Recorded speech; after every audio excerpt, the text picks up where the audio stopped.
नेता पुत्र हैं ये हर जगह कुकुरमुत्ते की तरह उग रहे हैं। भोपाल में पूर्व मुख्यमंत्री शिवराज सिंह चौहान के बेटे कार्तिकेय सिंह चौहान के जन्मदिन पर 13 मई पर लगे अवैध होर्डिंग्स को लेकर सिस्टम परिवर्तन अभियान ने मोर्चा खोल दिया है। संस्था के अध्यक्ष रिटायर्ड आईएफएस अधिकारी आजाद सिंह डबास ने नगर निगम आयुक्त को पत्र लिखकर इन्हें तत्काल हटाने की मांग की है। डबास ने सवाल उठाया कि बिना किसी सरकारी या सांगठनिक पद के सरकारी आवासों और मुख्य सड़कों पर ये आदमकद होर्डिंग्स कैसे और किसकी अनुमति से लगे। पत्र में पूर्व सरकार के कार्यकाल के घोटालों की लंबी सूची का जिक्र करते हुए कार्रवाई की मांग की गई है। देखिए, फिलहाल तो मैंने इशू ये होर्डिंग का ही उठाया है। ये सिर्फ कार्तिकेय का ही मसला नहीं है। अनेक नेता पुत्रों को इस तरह से प्रमोट किया जाता है। मैं जैसे लगभग 15-16 साल पहले सागर में चीफ कंजर्वेटर पदस्थ था, तो ज्वाइनिंग के समय एकदम से बंगला नहीं मिलता, तो हम रेस्ट हाउस से जब घूमने निकलते थे सुबह, तो वो सामने ही एक बड़े बड़े फ्लैक्स रोज़ हर दूसरे दिन बदले रहते थे। उन पर लिखा रहता था दीपू भैया को बधाई, दीपू भैया ये, दीपू भैया ये, ऐसा ऐसा करके होता रहता था। तो मैंने अपने स्टाफ से पूछा भाई ये दीपू भैया कौन है? तो वो कहने लगे साहब ये भार्गव जी का लड़का है। मैंने कहा कौन भार्गव जी? मैं तो नया, बोला दीपक, ये अपने गोपाल भार्गव। तो ये इस तरह की बीमारी हर जगह है। हर नेता अपने लड़कों के, बच्चों के, बेटे बेटियों के इस तरह से फ्लैक्स लगा लगा के, होर्डिंग्स लगा लगा के प्रमोट करते रहते हैं। तो ये मैं दरअसल, जैसे आप देख रही हैं कि मैं यहाँ फ्लैट में रहता हूँ जवाहर चौक पे। मैं यहाँ से अरेरा क्लब का मैं मेंबर हूँ, तो मैं सुबह जिम के लिए जाता हूँ। मैं पिछले 1 वीक से देख रहा था कि ये लगातार इस रोड पे बड़े बड़े फ्लैक्स होर्डिंग लगे हुए हैं। तो ये कार्तिकेय कौन है? वो सिर्फ ये शिवराज सिंह चौहान के बेटे हैं। इनके पास कोई पद नहीं, ना कोई शासकीय पद है, ना किसी पार्टी के पदाधिकारी हैं। ये बाकी तो छोड़िए, ये अगर ग्रामीण क्षेत्रों में जो सबसे छोटा पद होता है पंच, और शहरी क्षेत्र में मैं समझता हूँ कि पार्षद का होता है, ये तो वो भी नहीं बने हैं। तो कौन सा ऐसा कानून है, नियम है कि इस तरह का लड़का ही कहेंगे हम तो उनको, कि उनके इस तरह से फ्लैक्स लगाए जाएं, और वो फ्लैक्स बगैर किसी अनुमति के, बगैर कोई भुगतान किए जब इस तरह का लगता है, और वो एक्सीडेंटल हाजार्ड भी हैं। आप देखिएगा, अगर आपको अभी भी शायद लगे मिल जाएंगे, वो इस तरह से नीचे कुछ तो ऐसे रखे हुए हैं रोड पे कि वो कहीं भी गिर सकते हैं। कोई गाड़ी आ रही है तो वो एकदम से उसका एक्सीडेंट भी हो सकता है। तो मैंने ये लिखा। और फिर शिवराज जी के बंगले पे, शिवराज जी माना कल तक मुख्यमंत्री थे, आज केंद्र में 2-2 विभागों के मंत्री हैं, समझ में आता है। लेकिन ये उनका व्यक्तिगत निवास नहीं है जहां अपने बेटे के इस तरह से होर्डिंग्स और वो सब लगा के वहां बनाए, ये कतई नहीं है, ये किसी नियम के तहत नहीं आता। और दूसरा, मैंने इस अपनी चिट्ठी की प्रतिलिपि उनको दी है एसीएस होम को।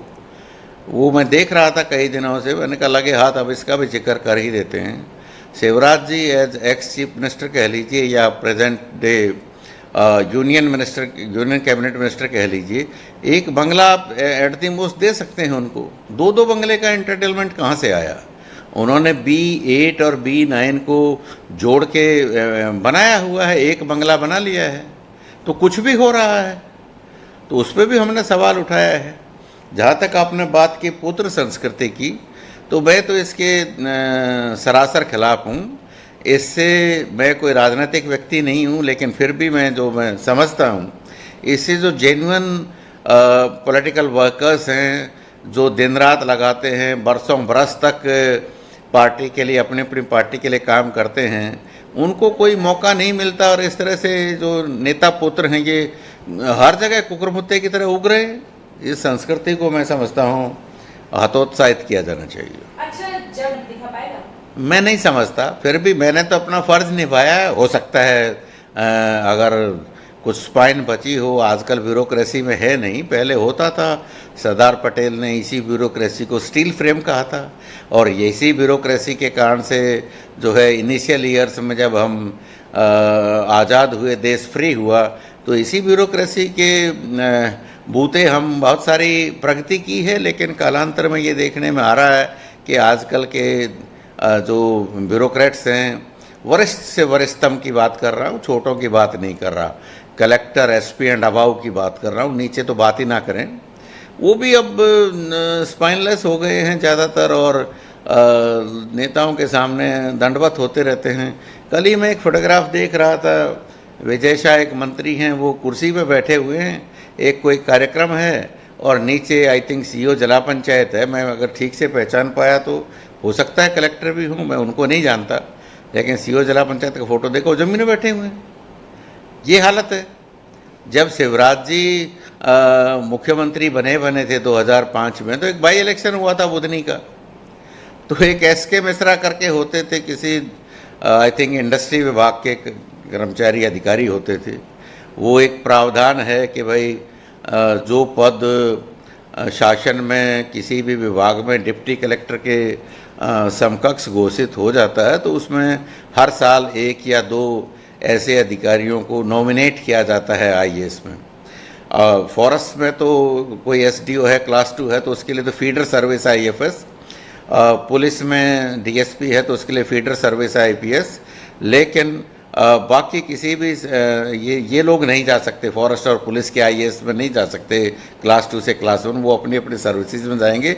लेकिन बाकी के जो दीगर 50 से 60 विभाग हैं, उनके क्लास 2 अधिकारी जो क्लास 1 हो जाते हैं और जिनका रिकॉर्ड ठीक होता है, ऐसे अधिकारी जो है वो आईएएस में नॉमिनेट होते हैं। तो ऐसे ही अधिकारी थे एसके मिश्रा, जिनको छोटू मिश्रा भी आम बोलचाल की भाषा में कहा गया। वो तब कलेक्टर थे सीहोर के। तो डायस पे मंच चल रहा है, भाषणबाजी चल रही है, शिवराज जी बैठे हैं, मंच पे बैठे हैं, तो उन्होंने कुछ कहा तो दोनों हाथ और दोनों पैर ज़मीन पे टिका के और यूं एक किस्म से रेंगते हुए उनके कान में जाके उनके आदेश ले रहे हैं। तो उस समय कुछ पत्रकारिता भी ठीक होती थी, आपके फील्ड में भी बहुत अच्छे अच्छे पत्रकार होते थे। ये बात है शायद 2006 की शुरुआत की, आज से 20 साल पहले। तो वो फोटोग्राफ कई अखबारों में छपा, लेकिन हिंदुस्तान टाइम्स में वो प्रोमिनेंटली छपा, इंग्लिश के अखबार उस समय निकलता था, आजकल तो शायद बंद हो गया है। तो चीफ इलेक्शन कमिश्नर ने उसका नोटिस लिया और he was removed in mid election. ये अलग बात है कि शिवराज जी जीतने के बाद शायद उनको दोबारा कलेक्टर सीहोर बना लिए, और जब तक वो रिटायर नहीं हुए, रिटायरमेंट के बाद भी उनको अपने स्टाफ में बनाए रखा, पहले सचिव और फिर शायद प्रमुख सचिव तक गए, और रिटायरमेंट के बाद भी ओएसडी वगैरह बनाए रखा। तो ये इस तरह के जो अधिकारी हैं, जो इतना प्लायबल हैं, वो ब्यूरोक्रेट्स को सूट करते हैं। एक और अधिकारी थे अरुण भट्ट करके, वो भी इस तरह के सर्विसेज से थे। मैं जब बैतूल में कंजर्वेटर था तो वहाँ कलेक्टर थे, वो भी यही बाद में रिटायरमेंट के बाद फिर शिवराज जी के स्टाफ में लग गए, फिर किसी चुनाव में जाके प्रचार प्रसार करने लगे। घोड़ा डोंगरी का आई थिंक बैतूल जिले का एक उपचुनाव था, वहाँ जाके उनको प्रचार प्रसार करने लगे। शिकायत हुई, उनको ओएसडी के पद से हटा दिया। बाई इलेक्शन ओवर हुआ, फिर से ओएसडी में रख लिया। ये तो आजकल हालत है। और ये सिर्फ नॉमिनेटेड अधिकारियों की नहीं है, जो प्रमोटेड हैं उनकी भी ये हाल है। भूल जाइए आप नॉमिनेटेड और प्रमोटेड अधिकारियों को, जो तथाकथित आरआर हैं, रेगुलर रिक्रूट्स हैं, उनकी भी यही हालत आजकल हो गई है। बहुत कम लोग ऐसे हैं जो अपने भूमिका को ठीक से निभा पा रहे हैं और सही को सही और गलत को गलत कहने का साहस रखते हैं, जो कि इन अधिकारियों से अपेक्षा की जाती है। नहीं, उसके लिए फिर यही है कि भाई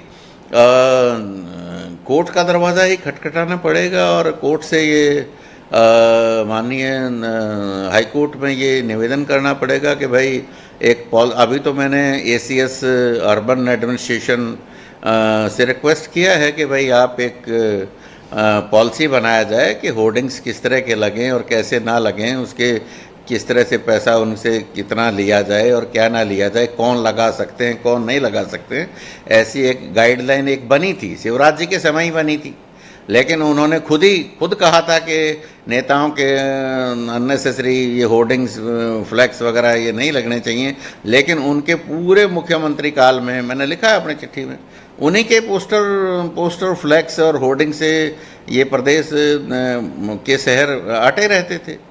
तो हमने फिर से एसीएस उनको लिखा है, ACS urban administration and urban development को, कि आप एक फिर से बनवाइए होर्डिंग्स फ्लैक्स के लिए, ये ताकि कोई अनावश्यक एक्सीडेंट ना हो। प्रॉपर एक नगर निगम को, नगर पालिकाओं को उससे एक आमदनी बने, ऐसा मैंने उनसे रिक्वेस्ट किया है। और ये आयुक्त जो नगरीय विकास और नगरीय प्रशासन है उनको भी लेख किया है कि आप कमिश्नर नगर निगम भोपाल को, जो संस्कृति जैन हैं, उनको उचित निर्देश दें। मुझे उम्मीद है कि कुछ होगा, लेकिन अगर नहीं हुआ तो फिर दूसरे रास्ते खुले हुए हैं। टीवी के लिए स्वाति उगले की रिपोर्ट।